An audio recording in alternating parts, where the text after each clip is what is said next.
welcome back to another episode of Paideia Today. I am Dr. Bill Friesen, and as always, I am joined here by my colleague Scott Masson.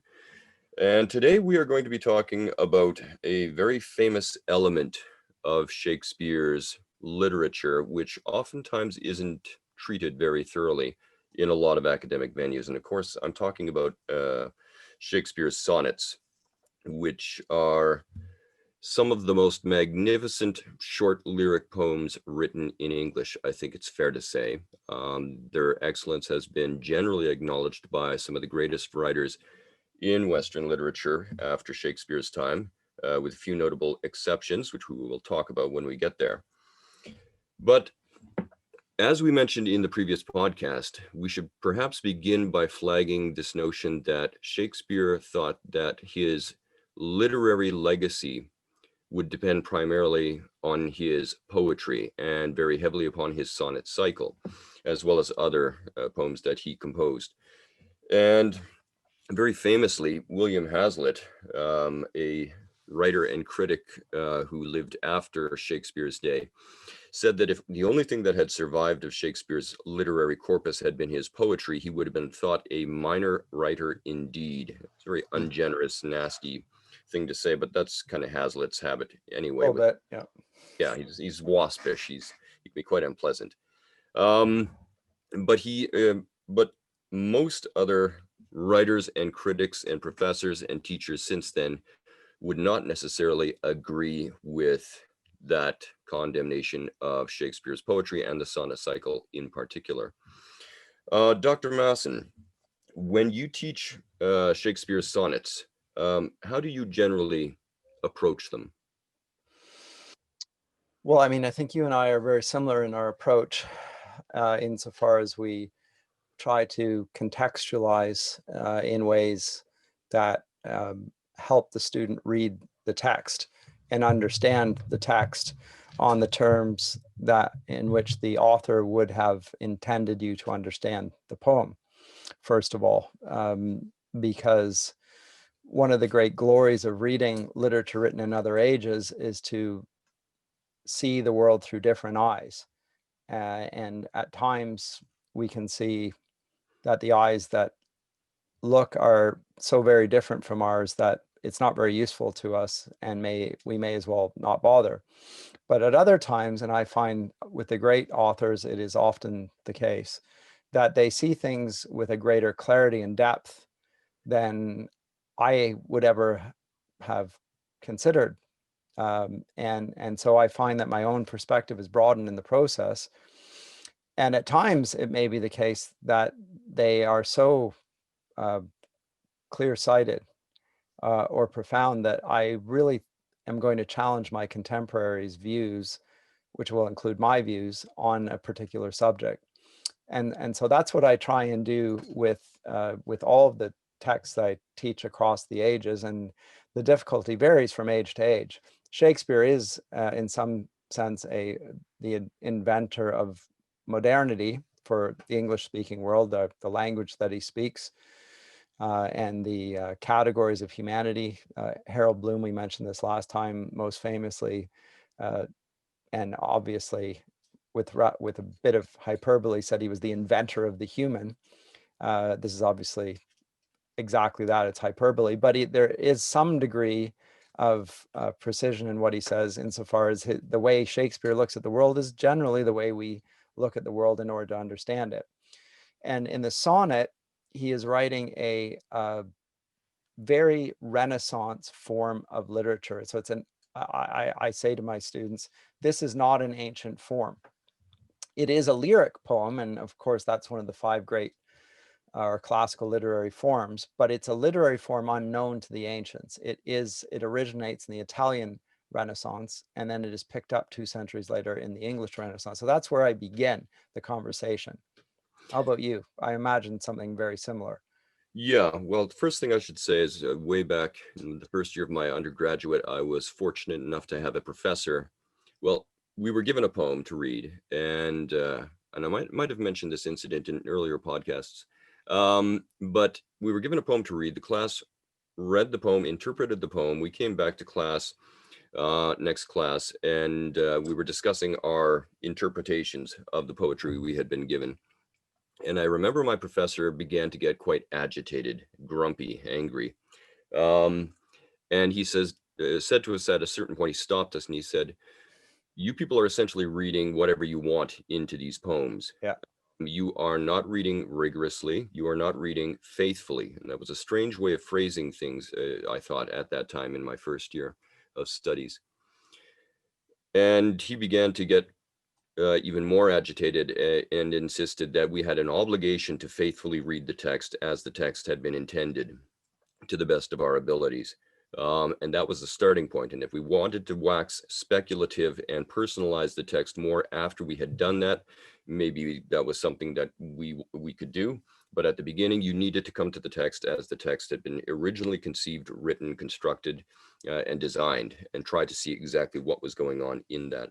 So I entirely agree with your assessment That that, that's largely the legacy of the liberal tradition, is it not? I mean, we're both Christian scholars. We both come to the text with certain, obviously, viewpoints on many things.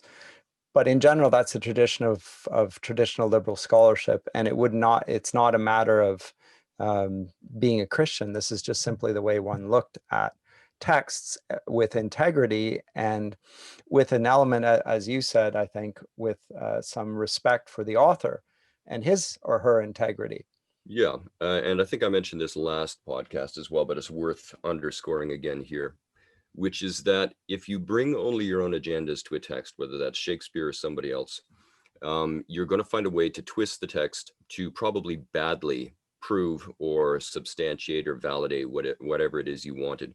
But at the end of the day, as you have said quite rightly, you are not expanded. Your mind is not expanded by your experience of that text. You go to no new places. You're locked in the little tiny cell of your mind, and you refuse to walk out the open door into the world of the text of the author. Um, and I think that first and foremost is well, I think it unjust to the author and the literary culture in which we encounter the works. But I also think it's a vast impoverishment to the self. People who insist on reading that way. So that's one of my preliminary things I would say there. And it immediately does what C.S. Lewis says that we almost invariably do with ancient texts, is to impose our chronological snobbery. So if an author expresses things differently, understands things differently than we do, then we immediately judge that individual to be benighted, insufficiently enlightened as we are, and obviously not worth our reading, in which case we're only going to read contemporary works. And as I say, if you want to do that, then that's fine and good. But I think if you do any sort of exercise in studying ancient texts, and it doesn't matter what they are, but particularly the great works that have been passed on, the ones that are being featured on this podcast, we will find that there is an infinitely greater appreciation and complexity to the way the world operates in the minds and pens of those great authors than any of our contemporaries are capable of, quite frankly. Yeah, I say we would ideally engage in a voyage of discovery wherein world upon world upon world opens up to us as we encounter these texts, and see them within their original context. Um, So scholarship is a sort of a recovery process then. yeah, and one of the curious things in season 3, we're going to have to discuss this when we get to the 18th century and Mm. the Restoration, where we see the rise of progressivism, the rise of positivism. Um, you have this last big flash of neoclassicism. Yeah. Uh, look back at the great Roman and Greek authors with a sense of awe and reverence, and then boom, that kind of fades away and diminishes as the years go by. But that's the topic for a different season and a different podcast. But I need to say what I say, and you need to say what you said, because again, our audience does not begin from ground zero. They have certain conceptions that they bring to the text, or presuppositions, and they are biases towards believing that the progressive myth, we are more enlightened and therefore we have nothing to learn from the past. And so Yeah. you need to poke holes in that and question it a little bit. So that's where I begin, and then introduce the idea that this is a Renaissance literary form, and then talk about the specific nature of Shakespeare's contribution to that literary form. Well, also when I'm teaching this material to first-year students, I have a second challenge that I have to grapple with here, which is that these are, as you said, they're lyric poems. They're very well written lyric poems, and usually through no fault of their own, my first-year students haven't the faintest idea what to do with this stuff. They've never been taught how to close read this material No. in proper, deep, professional, rigorous detail. So they skim the poem, they impose their own meaning on it or express confusion and walk away. So that's danger number one that we have to watch for here. And the Because reason why they do that, and this is now I'm just speculating here, but I've thought about this as you have a fair bit over the years, is because they think that the words don't really matter. It's the sentiments behind them, the thoughts. And so they can ignore they say, well, what's the gist of what the author's trying to say? And I will approximate it with my feelings. My feelings will come close to the author's feelings, then I'll express that in my own terms. And then they'll give an analogy. It's sort of like the other day when I was doing this, and this is basically what Shakespeare's talking about, right? yeah, Yeah. and And I've then I get the experience of your professor and I get angry and annoyed and all that. Yeah. yeah, I try to be I try to do two things as I approach that problem here. First of all, it has to be admitted, nobody reads poetry anymore. It's just, No. I mean, what we're doing here when we close read a sonnet by Shakespeare is a highly esoteric, and people would say highly specialized, and above all, a highly irrelevant pastime. Why would you even bother doing it? And there are many hours worth of lessons we could teach on exactly why you should be doing this, but we don't have time for that. So rather, what I try to do is I try to explain what a poem, especially a poem like this, is, because usually the student can't even properly do that. I'll ask the students, okay, what constitutes poetry? What is a poem? And I get all sorts of strange, vague responses, some of them just flat out wrong. Um, And so we have to discuss that and get a sense of A, what the poem is, B, what is it trying to do? And then I try to model a bit of close reading for them so they get a sense of exactly what is expected when they personally come to a reading of a text like this. And so hopefully they can begin to see what kind of benefits lay embedded deep down in the minds of strong, complex poetry like this. Yeah. I have all sorts of responses to those questions and why, even though you said it's irrelevant, and you're not necessarily giving your opinion, but you're expressing what the culture says and what is an agreed opinion on poetry, and it simply is unquestionable what you've said about that it's regarded as irrelevant, and that's because contemporary poetry is regarded as such. I disagree because I think that words do matter and that they matter to us as human beings. Our own words matter, and we take words very, very seriously indeed, particularly our own words.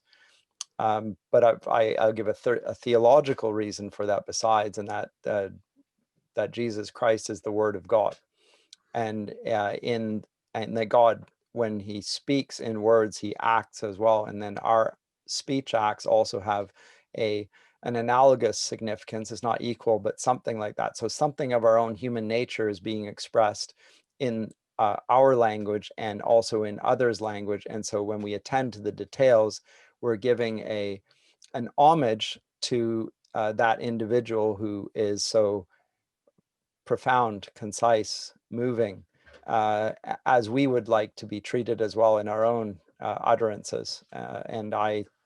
So it's a genuine dialogue then, and an encounter with another human being that in which I'm enriched. And Yeah, yeah, I try to set up that paradigm, that lens, when I'm talking about De Doctrina Christiana, and that yeah, usually happens in the same term that I'm talking about stuff like Shakespeare. yeah, Uh, just one's at the front end of the term and the other one's at the far end of the term. And that gets me into some great conversations about signs and signifieds and thoughts versus words versus awareness, and discussions of the logos and exactly what that traditionally entailed to the ancient and medieval thinker. So I've hopefully already done that heavy lifting.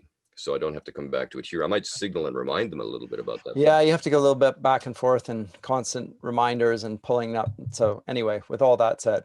Yeah, and the last thing I'll say about the modern student approaching poetry or being indifferent towards poetry is that most of the poetry they have been given up to this point to read has been written by modern poets in the name of relevance. And modern poets simply don't know the machinery of poetry. They're certainly not masters of manipulating the machinery of poetry. They don't know what poetry ought to be doing. Some will tell you it's about some sort of vague notion of um, self-expression or something like this. Others will talk about therapeutic purposes or Yeah. things of that nature. Yeah.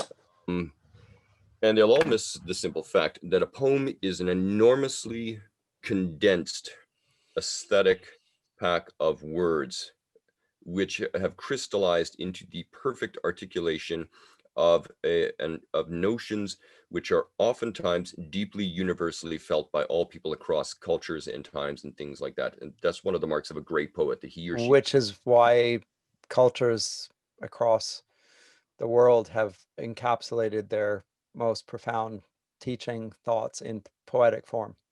Yeah, in fact, there are models of ancient writing where philosophers would alternate, Boethius, for instance, would alternate between prose and verse and prose and verse. And why are they doing that? Because communicating in verse allows you to do something enormously potent when it comes to communicating meaning and value that you can't do in other forms.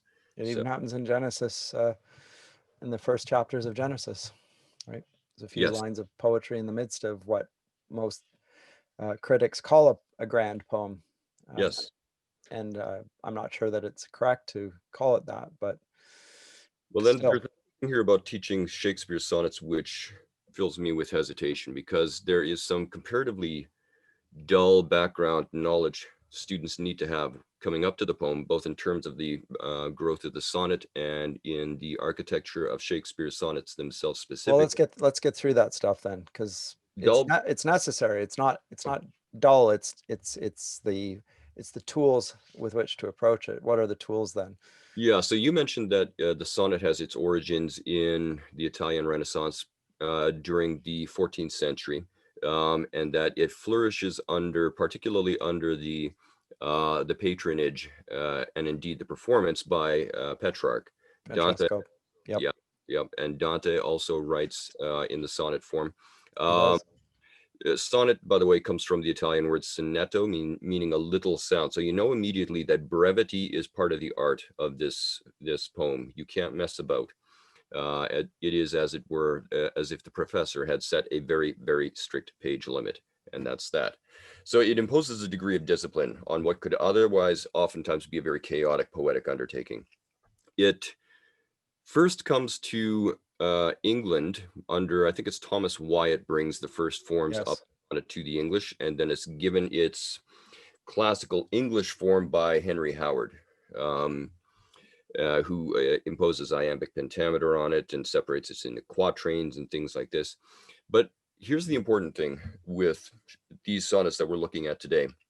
The English, when they encountered the sonnet form, were immediately delighted and excited by what they were looking at here. They thought this is a fabulous form of expression. This really speaks to the English Renaissance mind and the way we handle arcs of thinking. And it's a very agile form of doing business. And we can do a lot with this. And of course, the English do what the English always do with, to use a loaded phrase here, cultural appropriation, is they grab that thing and they make it very distinctly English. This is so the original Italian form. Um, you have two quatrains, if memory serves me correctly, and then usually a volta comes in after that, and you've got Yeah, it's often called an octave because the two quatrains are the same, more or less, right? yeah, and you got a rhyme scheme of A B B A A B B A in the first part, and then there's a different scheme in the ending. But the English take that, and they, as I said, Henry Howard, he looks at this sonnet form and he thinks, okay, if to the English way of thinking, it would work better with a quatrain here, A B A B, and then another quatrain, C D C D, and so on for the third quatrain, and then you got a couplet at the end there. It's because in English it's harder to rhyme. right? Yeah. In Italian, words end with a vowel, and Hmm. so rhyming is a much easier thing. In English, not so much so. Yeah. So rhyming is more difficult, and therefore it helps not to have that 8-line form there, and it allows the poet to express ideas in forms that are not going to constrain him. Yeah, and a lot of the initial writers of the sonnet, famous writers like Edmund Spenser and Sir Philip Sidney and so on and so forth, they didn't look on the difficulty of rhyming English so much as a challenge, as an opportunity to do something really quite intricate with the art. Hmm. So, especially with Renaissance sonnets, you need to think about how sound and sense are aligning very aggressively. Why are certain things rhyming with other words and concepts and what have you, and why are other ones not rhyming, and so on and so forth. You also have to remember that, in a sense, there's almost a thesis structure to a strong sonnet. Hmm. You get that thesis right at the beginning. Hmm. Usually, Renaissance sonnet writers jump in very aggressively. A lot of people who first come to sonnets are rather taken aback by the sheer kick in the door, aha kind of moment that the sonnet writer indulges. And it's because things have to move quickly in a sonnet. You can't talk about background context and faff around for a Like long we're doing. we're doing now, exactly. You have to get straight down to business and just go for the throat. And we see Shakespeare does this. Sidney is a little more measured in his approach, as is Spenser. John Donne, while he writes sonnets in places, um, writes many other forms as well. And John Donne just takes this to an over-the-top Oh, extreme. he's a terrorist. Yeah, you're kind of pinned back in your sheer violence of John Donne's approach, which is quite refreshing in some senses. So it is seen, well, first of all, let's talk about very briefly about iambic pentameter. We need to pay attention to that. It's often said to be the most natural meter to English, and the sonnet in the Renaissance was where most of the pioneering with iambic pentameter took place. We had other forms of meter. We had 14ers and stuff like this, and people tried with dactylic hexameter with translations, and Yeah. none of it worked terribly well. But once they hit upon iambic pentameter, they really sort of hit their stride. So that's much more of an important moment in literary history than a lot of people register. But that's in English. It's not in French. It's out. They write in Alexandrines, and in Yes. Italian, uh, I think 11 syllables. Anyway, something like that. Way with if you're writing in a Romance language, Yeah. which So it is doesn't. language. The syllables don't translate in that sense. But the important point is that in each particular language, the poets find a rhyme scheme and a scansion that fits their particular language. And in English, it's the iambic pentameter, which is the same meter that Shakespeare writes his dramas in as well.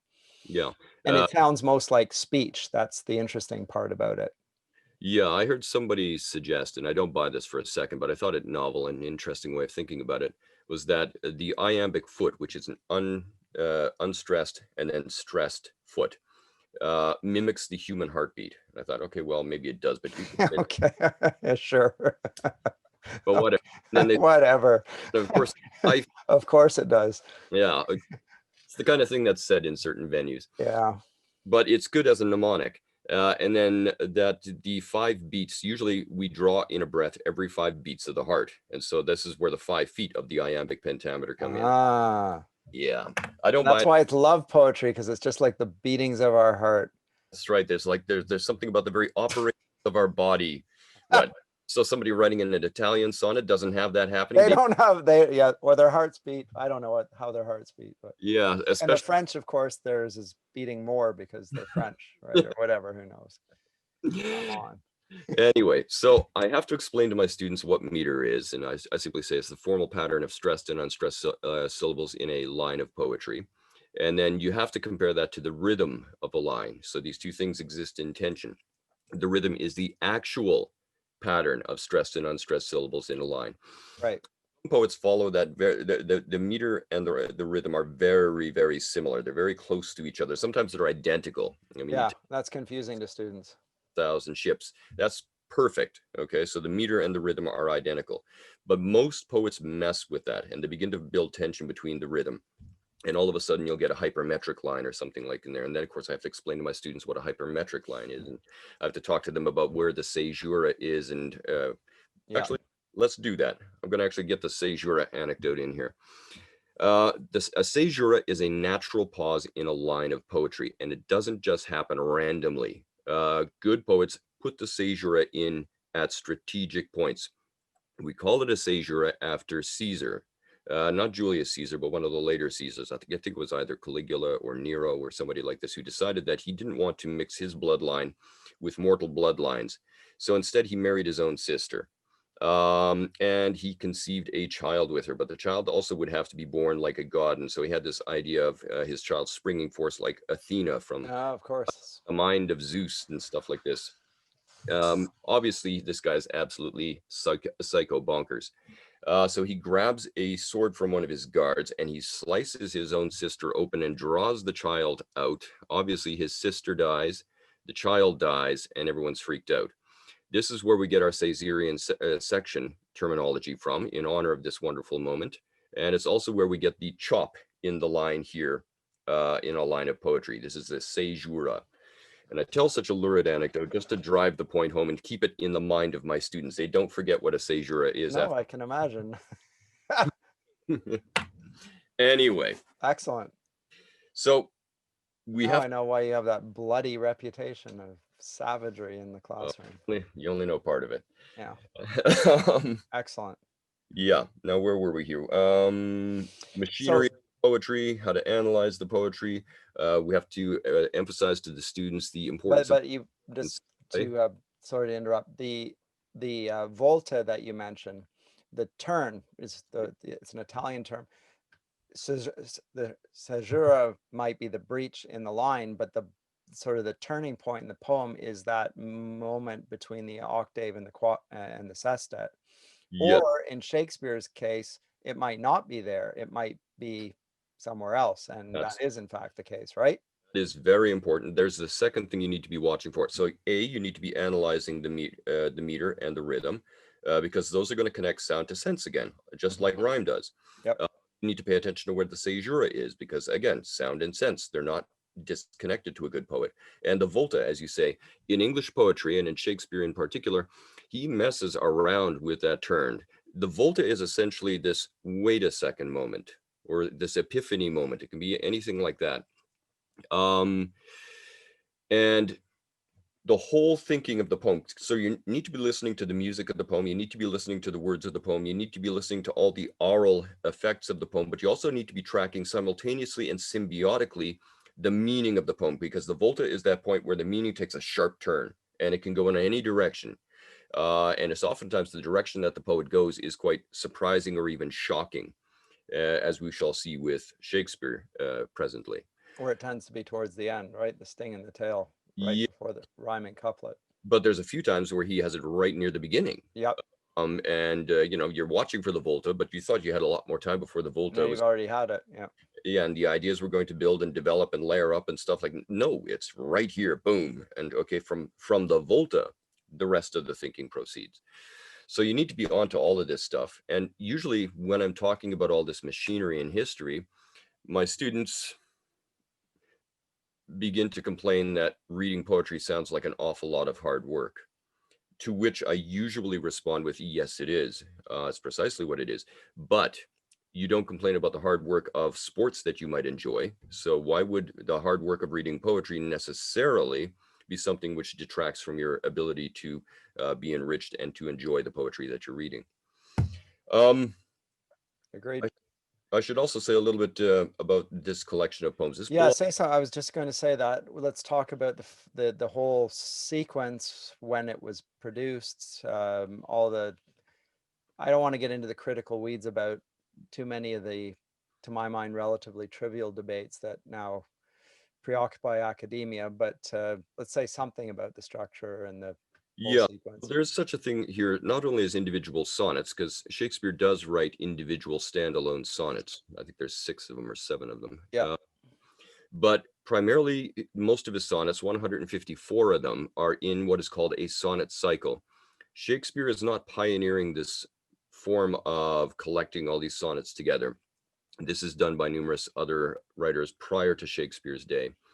Probably most influentially for Shakespeare is the sonnet cycle by Sir Philip Sidney, Astrophil, and Stella. And the sequence of the sonnets are important, though I would argue not overwhelmingly important. There is a kind of mental narrative arc, but to call it a narrative is a little bit sketchy because it's not really trying to Not pull out, really, no. it's tracing the progress of somebody's emotional, artistic, cultural, mental um, engagement with something or someone is typically how they work. I think when if you, I'm not sure we're going to do this, but if you came to John Donne's Holy Sonnets, you could see a progression of there within the context of those sonnets. But Ye- we have what, 154 sonnets here.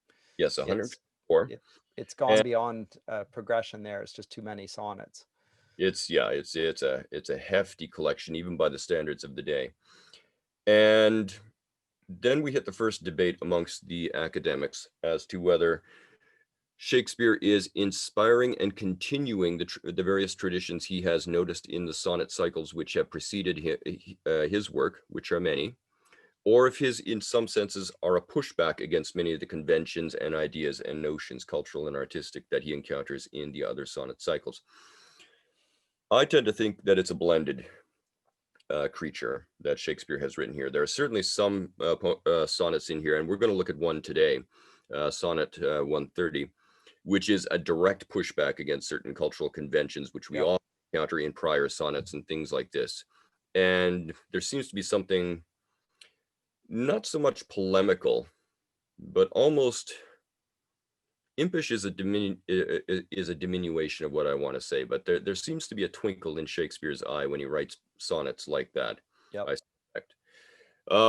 But it's not merely jejune. There's something, he's doing something more important with that. Now, these sonnets, they came out, we think, I always say we think around Shakespeare, because the evidence is so thin on the ground. We think that they were written between 1593 to 1598. Those are the conventional dates that we throw around out there.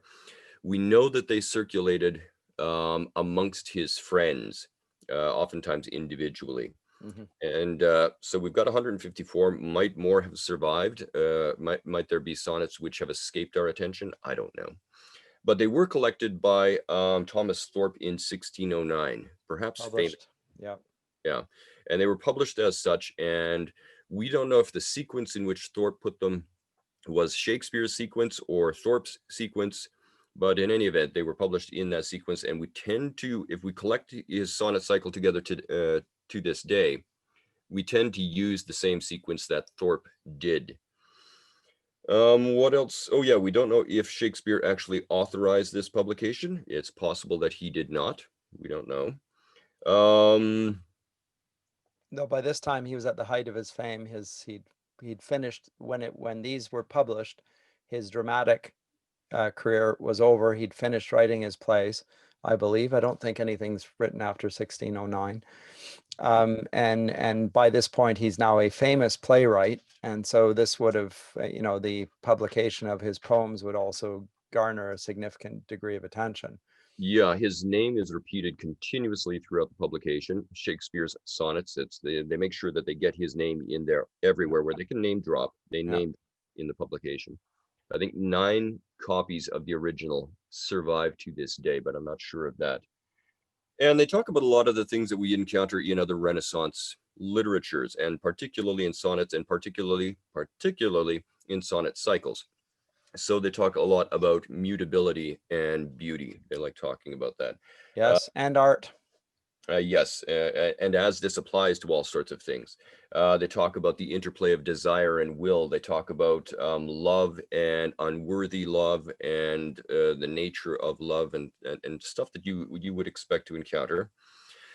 And though there's not a clear arc of progress from sonnet to sonnet, nevertheless, we can discern relatively comfortably the same old arc we see in so many works, especially in the Renaissance, this movement from innocence to experience, this standard dichotomy. And so oftentimes the persona who we are reading at the beginning of these various cycles starts off naive, hopeful, optimistic about various things. And then by the end, he is of a much more weary, cynical, pessimistic frame of mind. And I think this, well, this aligns with my general sense of Shakespeare's writing career.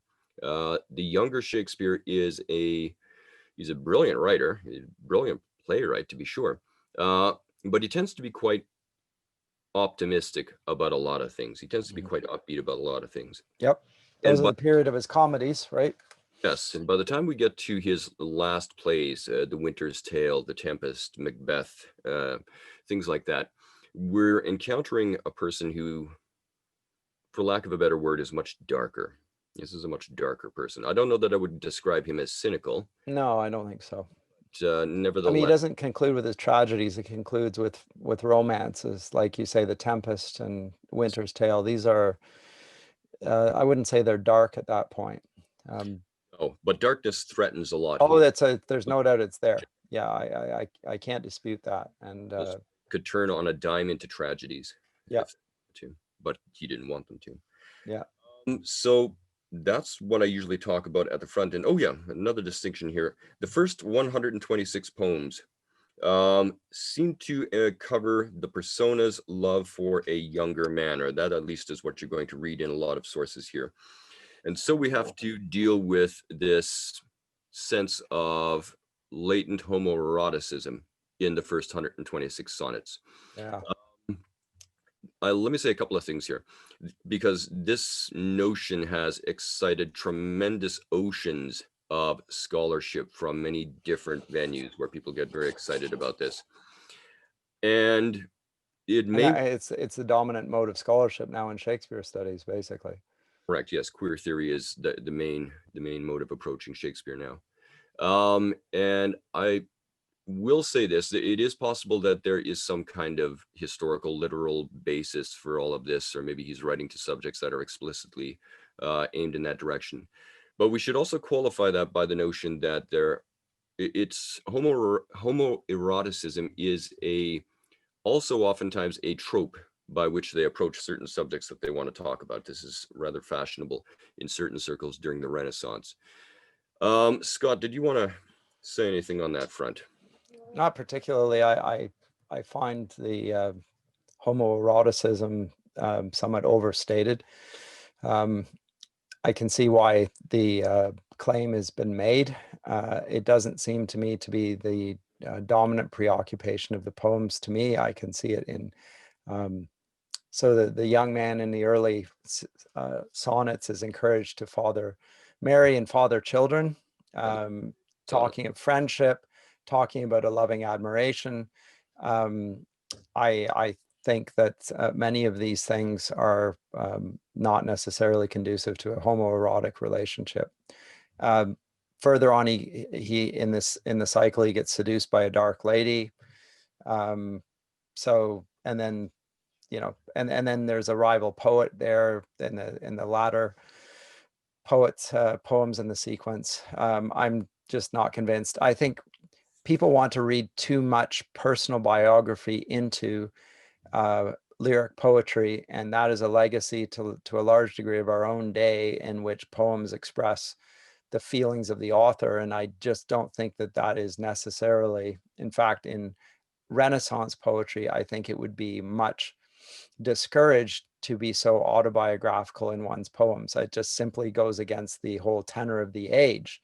And where one is intensely personal is when one is most intensely metaphysical, like the metaphysical poets. When they are speaking for themselves, they're actually not speaking about themselves. They're talking about the plight of the individual in the face of the grand theological issues of the day. Now, these are not theological, clearly, Shakespeare's sonnet sequence. But still, I don't think that the individual sort of obsession which marks post 19th century literature is to be found in the Renaissance.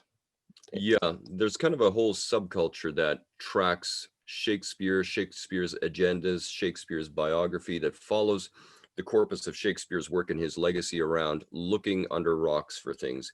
I mentioned a similar kind of group of people around Arthurian literature, but I think there's even more around Shakespearean literature, and not a few tinfoil hats, I should say.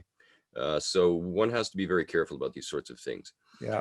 Also need to remember that these sonnets are extremely complex, and oftentimes when the author is talking about love, he is talking about a desire which is not just for a person, but also a love which is directed towards art more abstractly and figuratively. So where amorous love in the traditional sense and artistic love begin and end is oftentimes deliberately, strategically blurred in these sonnets. And you'll realize halfway through a sonnet, okay, he's not actually addressing a love poem to the beloved. He's addressing a love poem to a concept of art or something like that that factors into it, or it has at least artistic implications around it.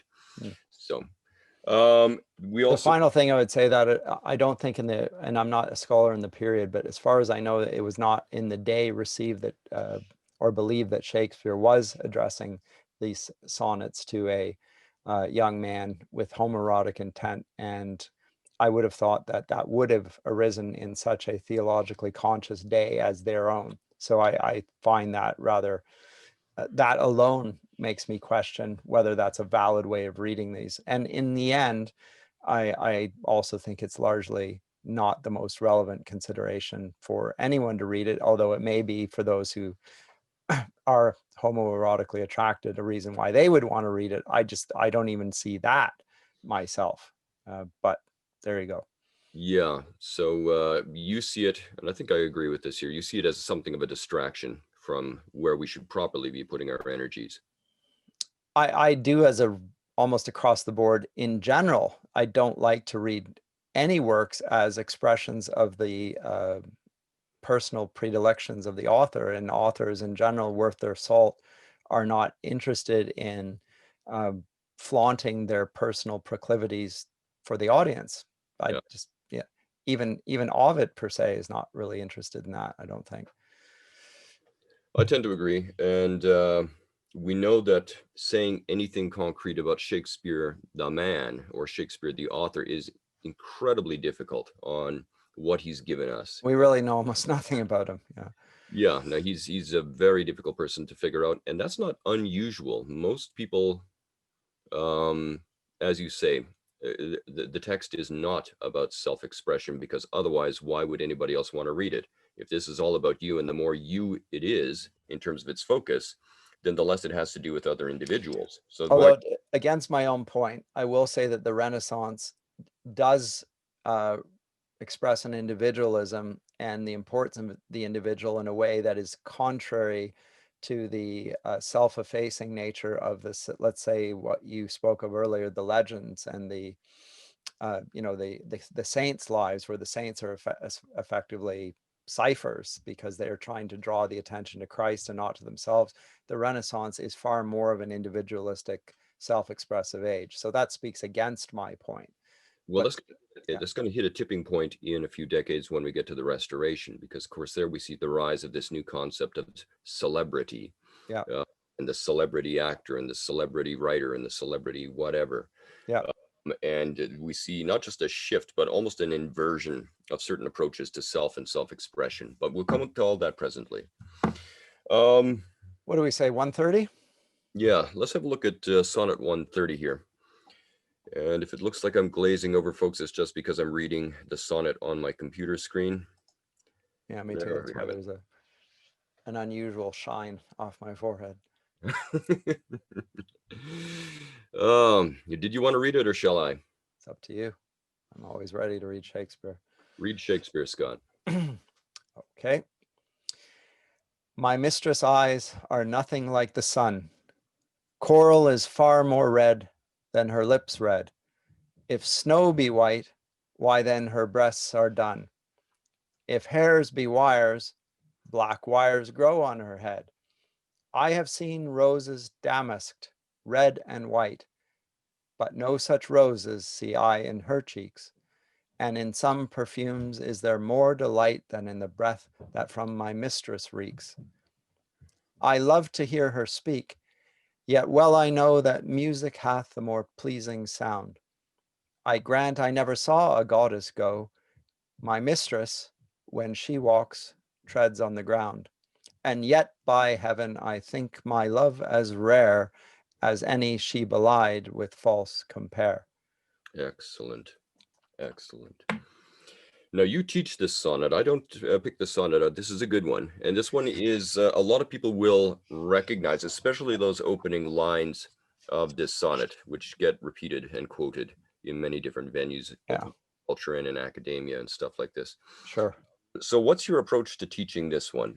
Well, I like to use it because it plays with the conventions of courtly love and the stock associations. And one of the interesting features of Petrarchan love poetry is that it establishes stock conventions. I just spoke about this the other day when I was teaching for my Bible as Literature course, Song of Songs, which is love poetry, and yet its associations are entirely different from the associations that are made here in uh, Shakespeare's sonnets, but also in the love conventions of the Western tradition now, because here the comparisons are visual ones and striking ones, and they become again and Shakespeare. This is so chock full of conventions here that it almost becomes a parody of itself, and that's intentional on Shakespeare's part. He's wearying us because he himself is wearied with the conventions with which he's filling the sonnet in order to come to the volta and turn the poem on its head, and by understatement, because he's saying my mistress is not like this and she's not that, she doesn't have this, she doesn't have that, she doesn't have that, but and yet by heaven far greater than all that. So it's almost it's a quintessentially English understatement of what's of something beautiful, and far more beautiful precisely because it doesn't meet the stock conventions of the artifice. So it's a very English thing. It's a natural thing as opposed to an artificial thing. Very, very English. So I use it for multiple reasons. One, because it deals with the uh, conventions of the sonnet form established by Petrarch and the Italian poets, but then also how he anglicizes it in it's not just its form, but even the sentiment. That's why. Yeah, you've got that, as we were speaking earlier about it, that gut punch line right at Yeah. the end, where he accuses the false compare, and that's the unworthy element in there. We have to remember that also approaches to not just the sonnet form, but also love poetry in general. Up to this point, we're experimenting with how far and how fantastical and how fanciful they could make hyperbole or take hyperbole. So they were looking for the boundaries. But from the sounds of this sonnet here, Shakespeare's of a view that we've hit those boundaries, that the usefulness of that undertaking, that project, that exploration has come and gone now. And now we need to turn things around here and get back to, as you say, a more natural approach to, in this case, love and love poetry, the expressions of love and what that might entail. We also have a lot of speculation about who the quote unquote dark mistress, because that's how this beloved is typically identified. Um, there's oftentimes an obsession with identifying the real dark mistress according to this description that you have in here. But I think, and I'm pretty sure I know what you're going to say on this front already, that this too is a bit of a distraction and that there's other more important stuff going on in the poem without getting sidetracked by that. Am I correct in that view? Yes, you Yeah. most certainly are. Okay. What more do we want to say about this sonnet here? Let's go back in so I can Well, see. I mean, we can catalog and list the stock conventions, the eyes like the sun, the lips like coral, the breasts like snow or ivory, the hair like Gold or something. gold, in this case black, although black wires is already rather um, playing with the conventions as well. Damasked roses in her cheeks, perfume from her breath, music from her speech, um, comparisons with deities or angels in her comportment. All of these are stock associations, and he, as I say, he pulls so many and packs them in here that it's clear that he is um, he's making us tired of the associations in the poem itself. Yeah, he's doing something that a lot of good poets, most good poets do, I think, which is that they, in some senses, they take the cliched language and phrasing and metaphors and figures and stuff like this of previous ages, which when they first were being used in that way in prior ages, were useful, novel, new, insightful, potentially, who knows? But by this point here, it seems that Shakespeare is of an opinion that these hyperboles have become so tired and cliched that it's difficult to really get anything powerful and original from that. As Orwell says, an obsession with cliches kind of wears flat meaning. And so all of a sudden you're making noise by using all these cliches, and you're not really saying much And of. signifying nothing. Yeah, exactly. And we see various generations of writers grapple with this problem. Here's the crisis. It's all become cliched and stale and trite, and we need to reinvent things. So at the beginning of the 20th century, a lot of the modernist writers had a slogan, make it new, make it new, make it new. And so they were trying to take things in new ways so we could see the old familiar things in new ways that would have a higher register upon our imagination, our emotions, our minds, and things of this nature. So this is one of your classic period pieces, which is doing exactly that. All these extreme cliches, which put the beloved up on a pedestal with the Yeah. god, he Yeah. just over, and one by one he demolishes them with, again, a bit of a twinkle in his eye. You can see Shakespeare's humor coming through. Um, I think I described him earlier as impish, and this is not impish, but you can tell he's having a bit of fun doing what he's doing as well. He is, but you know what? So the twist is that he does not, despite setting us up so that okay, enough. Gosh, of course, right at that point. Can you close the door? Yes, thank you. Can you close the door?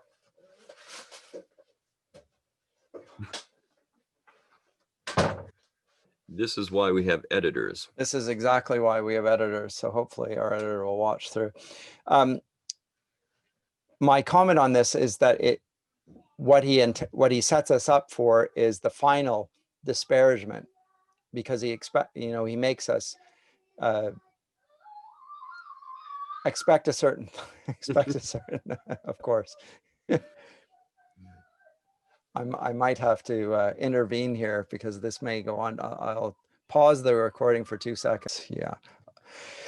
So he sets us up and has wearied us to death with the repetition. And at this point, he does something which I think great artists always do. They repeat and then they vary. And there's been no variation here in the poem. And that's in general the sign of a bad poet, is that he simply repeats stock associations to the point where they become trite and meaningless. And and yet we know that it's Shakespeare and that there won't be such a thing, that he's not merely a copier or a scribbler. This is a great artist. And he sets us up and where there's an anticipation for the volta, and it never comes until the final rhyming couplet, in which case he spins it, and now it comes and it's absolutely devastating. And but it's rather than to diminish his mistress, it is to exalt her to a yet higher realm. And so as an artist, this is exactly what good artists do. They play with conventions, which they have to understand. They set them up and then they make them their own. And in this sense, Shakespeare is a child of his age, and yet at the same time is something entirely new. And that, I think, all great poets do. They use the forms and conventions that have been bequeathed to them, and yet they make them something new and fresh and exciting about them, which make us include them in the list of poets that we are also going to read. Yeah, it's the readers of Shakespeare's sonnets would have known how to read a sonnet. They would have been anticipating that volta. Yep. And again, there's a degree of playfulness where Shakespeare just teases you and teases you and teases you. But having said that, he's also giving you one shocking overturning after another. So this is the entertainment of the preceding lines here. It's like you start off with a cliche and that's not my mistress. And here's this other wonderful thing that everyone says about their beloved, and that's not my mistress either. By the time you get to line 3 or 4, you're wondering to yourself, what exactly is your objective? What exactly? What are Uh, you getting at? Because she's getting rather annoyed at this point.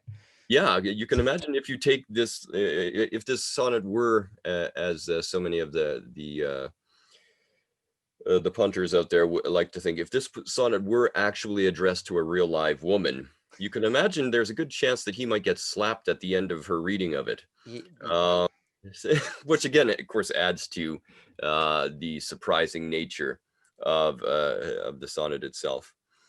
I was just looking there. I can't remember. Have you and I spoke already about the literary conceit during the Renaissance? Did we not?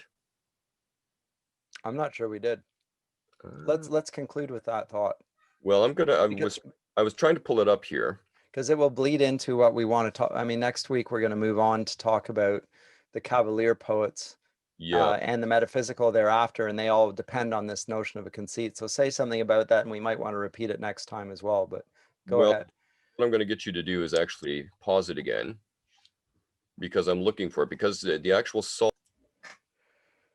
So we're going to conclude with those thoughts. Mr. Shakespeare writing at the end of the Elizabethan era, concluding the reign of James the first of England, the sixth of Scotland. I need to mention for my brethren in the northern climes. And we will look at one of his contemporaries, Ben Jonson, the Cavalier poets. And with that, a brief look at the lyric before moving on to the metaphysical response to the Cavalier poets. But we'll do that next week. Once again, I'm Scott Masson with Paideia today, and my colleague and friend Bill Friesen. Thank you, and we'll see you next time. Take care, everyone.